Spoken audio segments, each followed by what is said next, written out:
So this video may come as a shock to people who may have been expecting me to do another skin review today, given the reveal of the new High Noon skins. But skin reviews aren't really the most fun to make unless they're a skin line I'm passionate about, like these. Plus, it's impossible for me to remain unbiased when it comes to this skin line because Caitlin is included. Anywho, I decided to switch things up today and start a new series, one where I look over specific characters who I think absolutely nailed it in both lore and character designs. I won't be talking about gameplay translation much, as while I'm very knowledgeable about League's lore, I'm far from the best player and I don't want to misrepresent people who have more experience and may disagree with me. Also, real quick, please consider subscribing. I'm in a sub war with a guy called Neocynical and we're really close to overtaking him. Trust me, you don't want to sub to him. He told me to shut up on Discord one time and it really hurt my feelings. With that out of the way, let's talk about our first subject in this series, Jhin, the Virtuoso. Asking from the audience, some captivating curtain call, fall on your head, but no decapitating. Jhin is a marksman champ most commonly played in the bot lane. He was added to the game in 2016 and made a buzz when he released, thanks to an amazing reveal trailer and a teaser featuring 4 champions who have been symbolically murdered by Jhin. Zed, the unseen blade who manipulated the shadows, had been shot through the eyes. Vi, the enforcer who turned her back on her Zornite pass, was shot through the back and stripped of her gauntlets. Sona, the musician and performer, was shot through the throat. An ironic development as being mute, Sona's throat was the only instrument she could never make use of. And finally Garen, the proud soldier of Demacia who cared deeply for his country, was shot through the heart. These are just my personal favourites though of the theories as to why these champions were depicted as dying the way they did. Some argue that Jhin is eliminating their imperfections. Zed lost sight of the Kinku values and now plays on his enemy's blindness. Vi's enhanced gauntlets symbol her devotion to Piltover and her abandonment of Zorn. Sona, despite being a talented musician, has no voice, and Garen devotes his heart to a flawed nation that executes its own people. All of this serves to portray Jin's obsessive and perfectionist nature to his imperfect craft. Or the trailer depicts a top laner, a mid laner, a support and a jungler, leaving only the ADC. Holy shit, this is such a good teaser. The fact that they managed to fit this much symbolism and hints at Jin's character, intentions and lore into such a concise trailer is outstanding. It's no wonder there was such anticipation and debate around this teaser, and Jin's lore would only get better. But first, we need to talk about his design. They gotta wonder what's the MO, demolition, the mission, the credits rise like a brick. Jhin is a perfectionist by nature. He puts on intricate spectacles of death and destruction and revels in the beauty he finds in them. He manipulates and schemes with his genius mind and always manages to come out on top somehow, even when it appears he's lost. He's extremely thorough and meticulous in his art, which is why it's so interesting to me that his design is so asymmetrical.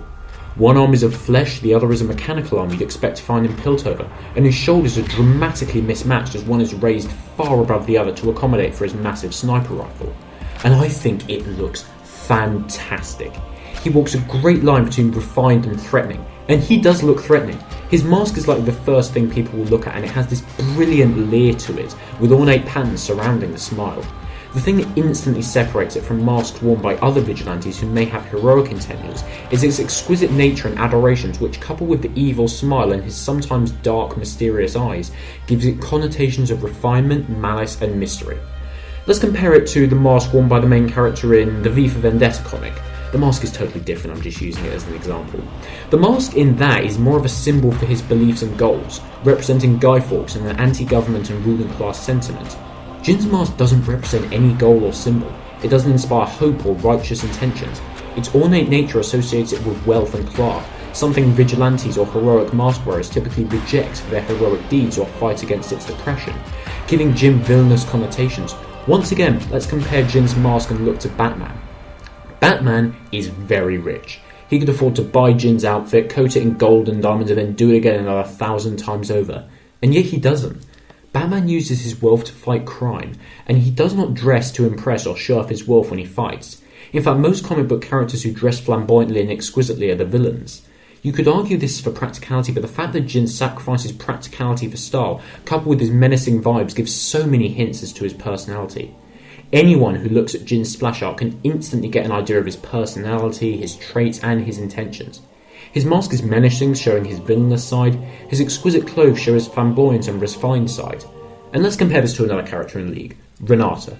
Renata also dresses refined and flamboyant, and she too wears a menacing mask. But the difference between her and Jin's splash art that really emphasises Jin's character is the shattered mirror. This gives Jin's splash art connotations of extreme violence. The cracks over his face show his insanity and unstable nature, indicating that he's a sadistic and violent character both in-game and lore. Juxtapose that to Renata, who plays the role of a support character, the kind of role who heals and supports ADCs like Jhin while they do the bulk of the damage.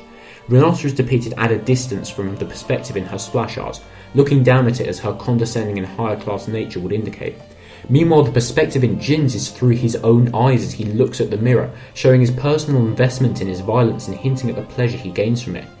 This is a perfect splash art in my opinion.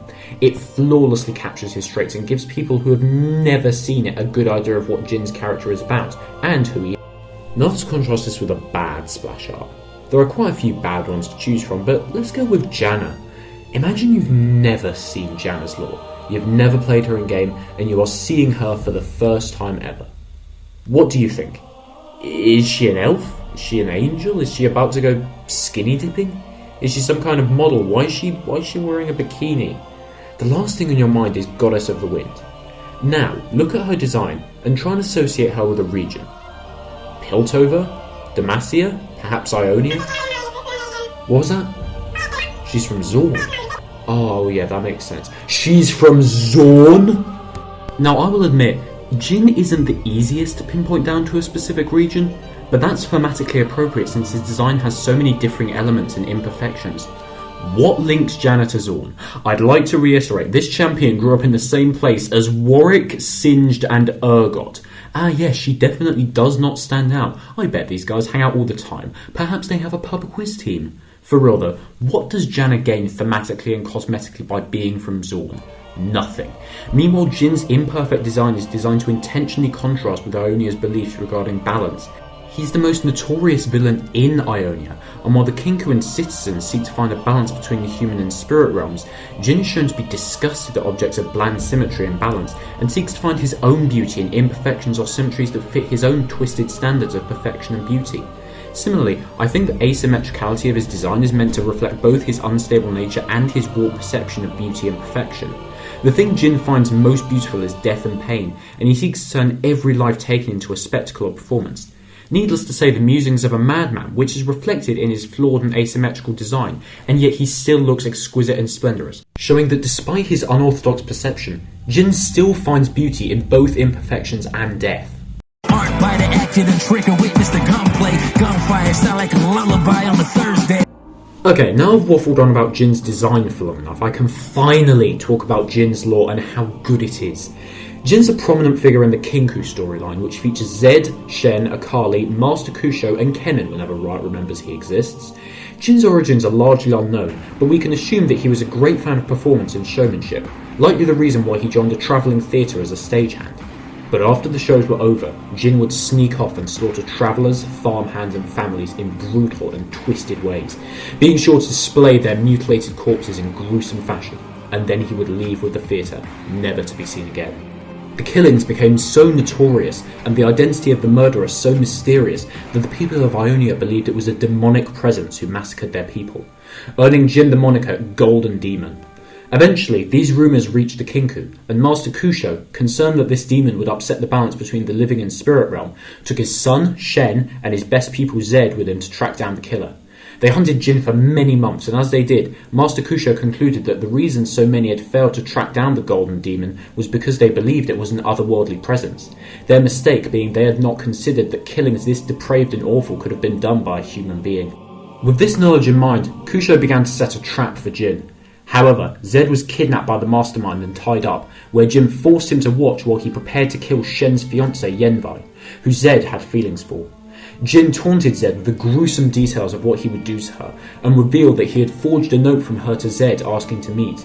He played on Zed's fears of disapproving his master, and pondered what Shen and Kusho would think when Yenvai was killed after being asked to meet Zed in secret.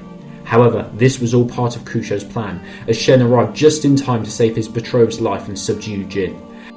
But this would not be the recapitulation of Jin's sonata. It was barely the development.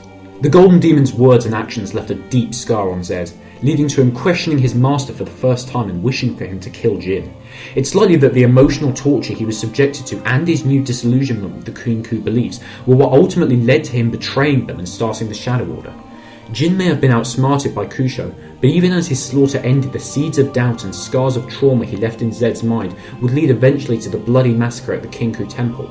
Even from Jin's prison, the scars he left on the world were leading to violence, and not just towards Ionians. Zed and his new acolytes would slaughter Noxian invaders and Vestayan tribes alike, who Zed believed were cowards for remaining neutral in the Noxian War. Jhin remained forever the puppet master of the Kinkou's pain, even while locked in a cell, and the Zed comic details his second killing spree, which takes him from Tulu prison to Piltover's industrial district. However, I'm going to try and avoid spoilers, as I believe the Zed comic is essential reading for any League fan, and I wouldn't dare spoil it. But let's just say Jhin maintains his reputation as the orchestrator of Zed's journey, his actions and words causing Zed to once again question his ideals and reveal long-kept secrets about his past. Now, while I may have talked about Zed a lot rather than Jhin, that's because Zed's actions and beliefs have been very much moulded through the trauma Jhin inflicts on him, not just when he was captured, but over the many months where he witnessed the gory wake of Jin's killings. One of my favourite details in Jin's short story is how Shen tells Akali to wait outside while he investigates one of his crime scenes, telling her, "I wasn't ready at your age."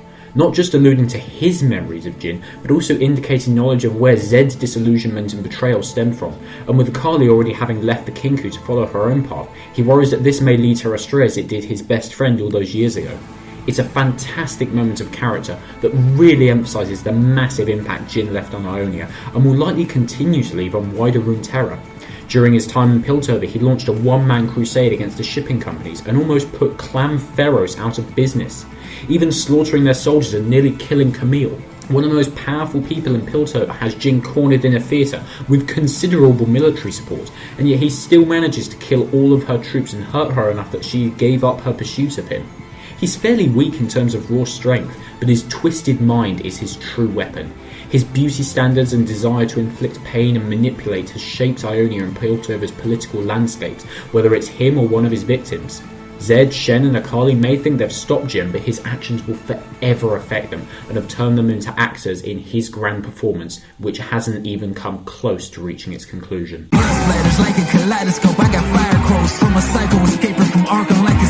Overall, Jhin is one of the best characters League of Legends has ever made, both design and lore-wise.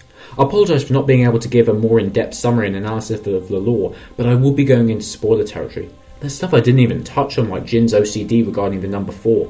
There's much more to this character that I didn't have time to include, and I highly recommend that you try him for yourself or read his lore. To anyone interested by this video, I would highly recommend you read the Zed comics on the League of Legends website. It's an amazing series that not only made me fall in love with Jhin, but Zed as well. Being the focal character, he gets a lot more development beyond edgy ninja dude and has a lot more nuance to his character and motives here. So not only has Jin's design and lore made me love him, it's made me love a character I previously disliked. Jin's had such a big impact on League's lore, and it's no wonder he's so beloved. He's a 10 out of 10 design, and I cannot wait to see what he does in the future. Thank you all for watching, and I hope you enjoyed the video. That took a little longer than I was expecting, but I'm genuinely pleased with the script and my analysis. Anyways, next video has been a long time coming, and if you watched up to this point in 13 minutes, you deserve a teaser.